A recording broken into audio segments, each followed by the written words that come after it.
Radio Claret América, transmitiendo por internet, con estudios y oficinas en el 205 al West de la Monroe Avenue en Chicago, Illinois, quinto piso, con teléfono 1844-526-3767.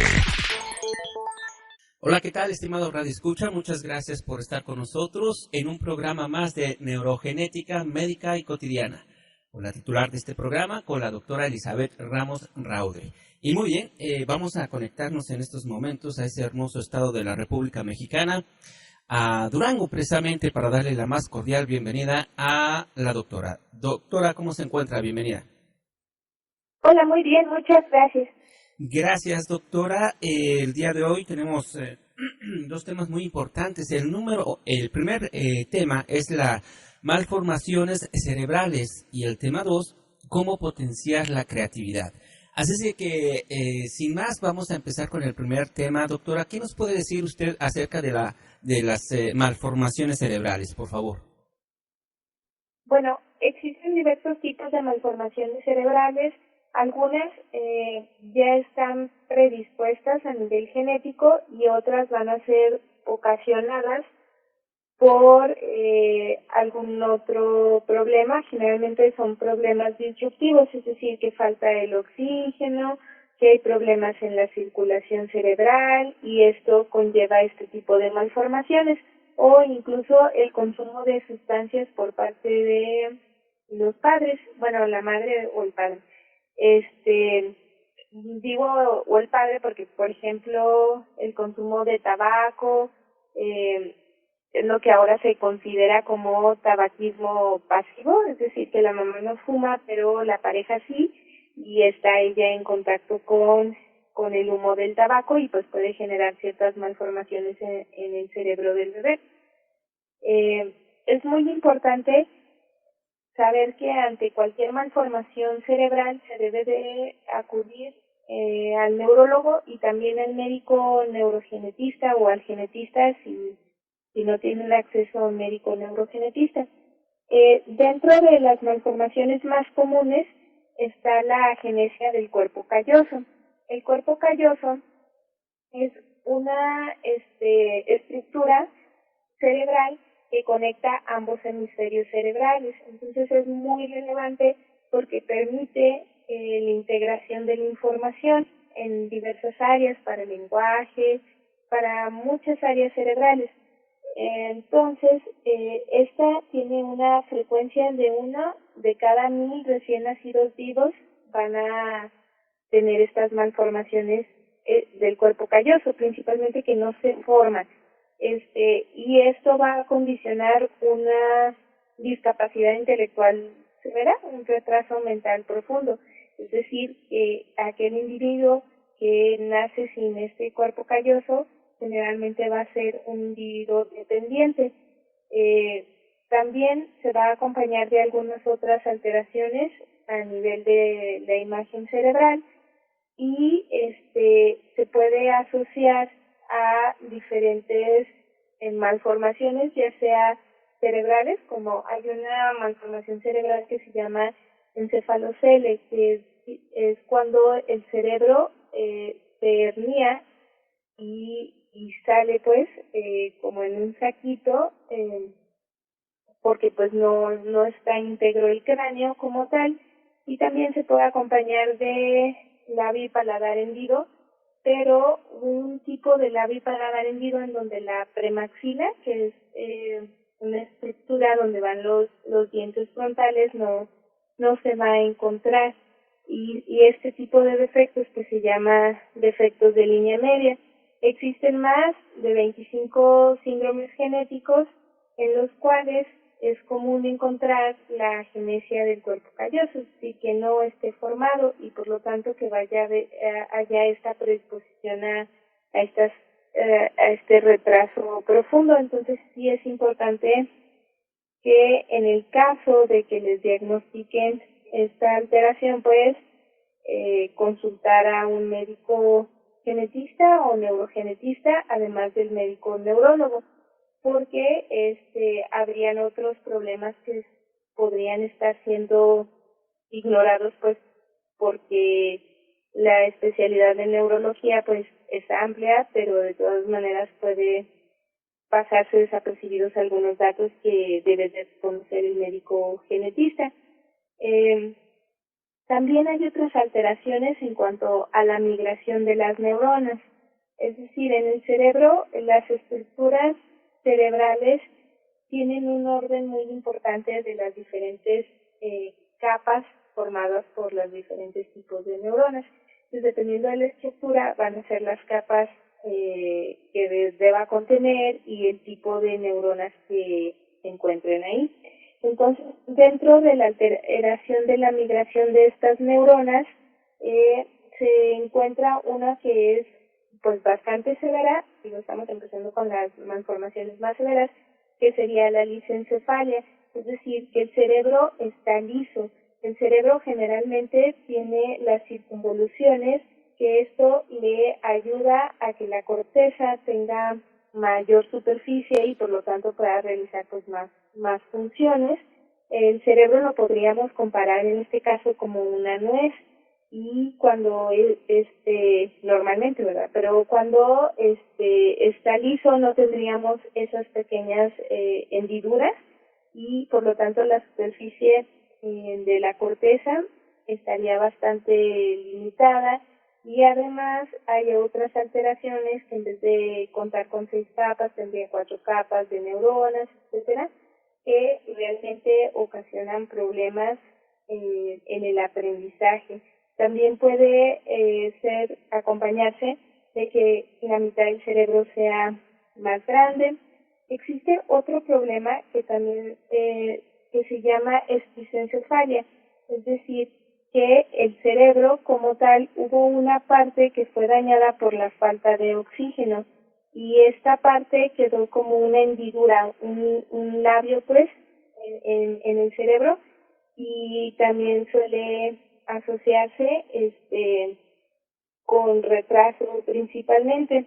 Pero por ejemplo, la parte de la esquizoencefalia es adquirido, es decir, aquellos bebés que durante su formación tuvieron sufrimiento fetal, tuvieron deprivación a lo mejor por algún problema de la placenta o por el abuso de sustancias, entonces pues son más susceptibles a este tipo de problemas. Existe otro dato que se llama displasia septo-óptica.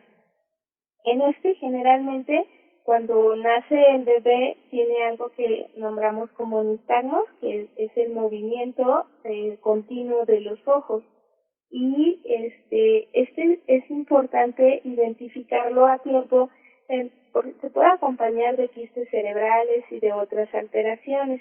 Sin embargo, también puede tener problemas para la secreción de ciertas hormonas en hipófisis, y esto puede poner incluso en riesgo la vida del paciente, porque no secrete hormonas que son pues vitales como tal, o también porque puede tener talla baja porque no esté secretando hormonas del crecimiento. Entonces, si alguien tiene algún niño o niña que tenga ese movimiento continuo de los ojos, es muy importante que sea valorado por un neurólogo y también por un médico neurogenetista, y que se valore la integridad de las rutas hormonales para prevenir cualquier complicación bastante severa.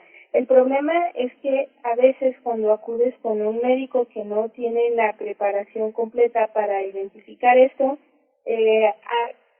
se suele asociar con quistes, y los quistes, dependiendo de la zona, pueden ser pues confundidos como la causa del problema, y no es así, y entonces incluso hay pacientes a los que intentan programarles cirugías para la remoción de estos quistes, y si no se valora lo de las hormonas, por ejemplo, el cortisol es una hormona que se requiere para eventos de estrés, entonces una cirugía para los pacientes es un evento estresante.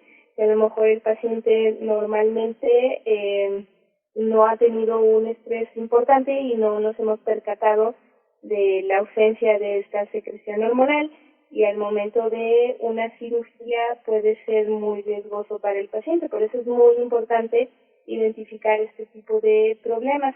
Hay otros problemas que tienen que ver con que los hemisferios cerebrales no se logran dividir en dos hemisferios, y hay diferentes clasificaciones dependiendo de qué tanto se alcanzó a dividir el cerebro en dos hemisferios cerebrales y en las estructuras, por ejemplo, en los dos ventrículos laterales y así. Este término, para cuando no se logra dividir el cerebro, se llama holoprosencefalia y ocurre en las primeras semanas de gestación, generalmente entre la cuarta y la sexta semana del embarazo. Suele ser bastante frecuente en los fetos, pero que terminan en aborto. En las personas, en los bebés que llegan a nacer, la frecuencia es pues relativamente baja, 1 de cada 10,000. Sin embargo, hay formas que son formas como frustras, es decir, que solo hay pequeños datos de que se tiene esta información para esta malformación. Una de las formas que llamamos formas frustras es el que en vez de tener dos dientes frontales, dos incisivos superiores, se tenga un solo incisivo en la línea media. Esto es importante porque generalmente estas personas sí son inteligentes, sin embargo, tienen el riesgo de tener un niño muy afectado con holoprosencefalia. Entonces, pues si alguien tiene esta característica, que no sea porque se le haya caído el otro diente y que pues por lo tanto ya no lo recuperó, etcétera, pues sí es importante que pida un asesoramiento en genética él o ella y su pareja. Y bueno, dentro de estas causas hay que mencionar que hay tanto factores genéticos como factores ambientales y que existen diversos síndromes genéticos y que hay mucha variabilidad en la expresión. Es decir, que alguien en la familia puede tener una de estas formas muy leves y los demás familiares pueden afectarse seriamente. En esta parte de la holoprosencefalia es donde entra lo de los cíclopes, es decir, aquellas personas que nacen con un solo ojo y que tienen un pronóstico de vida pues de algunos días, si acaso. Bueno, sí hay pacientes que tienen otro tipo de malformaciones bastante severas y que a pesar de esto sí logran tener un mayor tiempo de vida, pero sí es importante considerarlo porque el diagnóstico a tiempo de estas malformaciones pues puede evitar riesgos innecesarios en la pareja para futuros hijos. Entonces, también existen otro tipo de malformaciones y estas malformaciones tienen que ver con el cerebelo, que por lo tanto van a dar datos de inestabilidad a la marcha y algunos otros tipos de problemas que nosotros llamamos como ataxia, que es decir, que el movimiento de los ojos o del habla o para caminar o para tomar los objetos está alterado. Entonces, en la imagen también se verían este tipo de alteraciones. Un ejemplo es la malformación de Dandy-Walker, en donde también puede existir el acúmulo de líquido dentro del cerebro, que es lo que se llama hidrocefalia, y que llega a requerir en la mayoría de los casos la aplicación de una válvula, una sonda para poder drenar ese líquido. Entonces, es importante el atender este tipo de alteraciones. Existen también las alteraciones vasculares. Pueden ser desde nacimiento o pueden ser secundarias a traumatismos o a cirugías que, pues, de alguna manera queda esto como complicación. Y pues hay varias que son bastante frecuentes, muchas son incluso causa de convulsiones, de dolor de cabeza, de retraso, de problemas en la memoria o en las funciones cerebrales, y también muchas pueden ser hallazgos. Sin embargo, sí es importante que si se tiene el antecedente en la familia de estas alteraciones, pues checarse a tiempo. Muy interesante lo que nos entrega el día de hoy. Doctora, nos quedan aproximadamente unos 10 minutitos. Esperamos que sea tiempo suficiente para este tema que también es interesante, y es el cómo potenciar la creatividad. ¿Qué nos puede hablar sobre esto, doctora? Pues lo primero es intentar tener la mayor capacidad neurológica, y para esto pues ya hemos mencionado en varios de los programas medidas que podemos ir implementando, pues la sana alimentación, pero también para ser creativo es importante tener la ilusión de crear las cosas, es decir, primero, generalmente ante una necesidad pues suele surgir la creatividad para poder resolver ese problema. Sin embargo, el problema debo de querer resolverlo yo, porque si alguien quiere que yo sea la persona más creativa, pero a mí no me interesa, es poco probable que yo, quizá lo resuelvo parcialmente, o no de la mejor forma en que yo pudiera resolverlo, y lo resuelvo simplemente por compromiso. Pero sí es importante resaltar que para ser creativo, pues se requiere esta parte de libertad y de ilusión en ello. Además de lo que ya habíamos estado comentando sobre diferencia entre actitud y aptitud.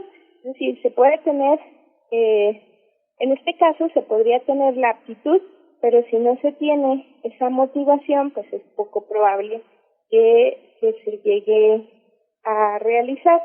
Sin embargo, también es importante mencionar que existe este concepto de las 10.000 horas de aprendizaje, en donde el cerebro como tal recibe la información para después crear a partir de ahí. Es decir, primero inicia uno imitando, y esto es importante porque luego muchas personas se desesperan y desde un principio quieren ser músicos, compositores, etcétera. Entonces, a veces dicen, no, sí, bueno, me ha tocado oír personas que dicen, yo no toco piano porque pues solo estás copiando lo que alguien escribió, solo estás interpretando eso, pero no se trata así las cosas. Incluso esa persona que llegó a escribir esas composiciones como tal, tuvo que pasar una formación, y después de esa formación es cuando ocurre este tipo de eventos que a veces son llamados serendipia, es decir, que por casualidad descubren o crean ciertas cosas. Pero el punto es que si esos eventos le pasaran a una persona que no está preparada pues en cuanto a conocimiento y técnica, no podría haber este tipo de descubrimientos. Entonces es muy importante saber esta parte. Por ejemplo, me gustaría hacer una diferencia importante entre arte, el artista como tal, y el artesano. Entonces el artista transmite a través de su obra sentimientos, y el artesano no. Entonces puedes tener un artesano muy hábil en lo que hace, pero no transmite emociones, pues, o sentimientos a través de sus obras. Y esto es importante porque también el artista, cuando comienza como artesano, es decir, aprendiendo la técnica, imitando y siguiendo un proceso hasta que se llega a desarrollar cierta capacidad que te permite realizar ahora sí tus propias creaciones. Pues interesante ambos temas que nos entregó el día de hoy. Doctora, ¿hay alguna recomendación antes de concluir con el programa? ¿Alguna recomendación en específico para los padres de familia? Sí. Si el niño tiene dolores de cabeza, si tiene crisis convulsivas, si tiene problemas en el aprendizaje. Es muy importante que visiten un neurólogo y también, de preferencia, a un médico genetista. La mayoría de las condiciones genéticas pasan desapercibidas y el manejo de las condiciones genéticas suele ser muy específico y si no se da a tiempo, a veces no se puede lograr lo que se podría haber logrado. Es decir, a veces llegan pacientes que tienen 10 años y no lograron hablar, no lograron adquirir el habla. Entonces, a los 10 años, aunque tengas el diagnóstico y sepas el manejo y todo, es muy poco probable que puedas ayudarle en ese campo, en el campo del habla. Podrás ayudarle en otras áreas, pero sí hay tiempos específicos. Entonces, esos tiempos son muy valiosos y no se deben de perder porque no se tenga un diagnóstico adecuado. La mitad de, pues no la cura como tal, pero sí la soluciona a los problemas de salud, la mitad o más de la mitad está en un diagnóstico adecuado, porque a partir de ahí es que puedes trabajar tú o los otros especialistas y ayudarle al paciente. Entonces, por eso es muy importante no esperarse. A veces dicen, no, es que sí va a poder, y se esperan años. Entonces, esos años son muy valiosos y piensan que el siguiente año ya lo va a hacer por sí solo. Bueno, si ya le diste un tiempo razonable y ves que en comparación a los niños de su misma edad no va igual, pues llévalo a tiempo. Pues muchas gracias, doctora, como de costumbre. Por favor, una última pregunta. ¿Podría recordarnos cuál es su página en donde la gente pueda pues ver más temas de estos de los que nos está hablando? Sí, es www.odry-neurogenetica.com. Odry es O-D-R-Y. Muy bien, pues ahí está la información. Y si gusta formular alguna pregunta para la doctora, puede encontrarla también en esta plataforma de Facebook y la puede encontrar así precisamente como Elizabeth Ramos Raudry. Pues muchas gracias, doctora, por todo esto. Gracias.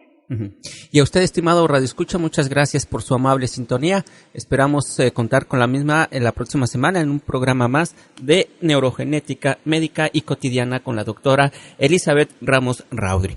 Por lo pronto, le mandamos un fuerte abrazo, cuídese mucho, hasta la próxima. Radio Claret América.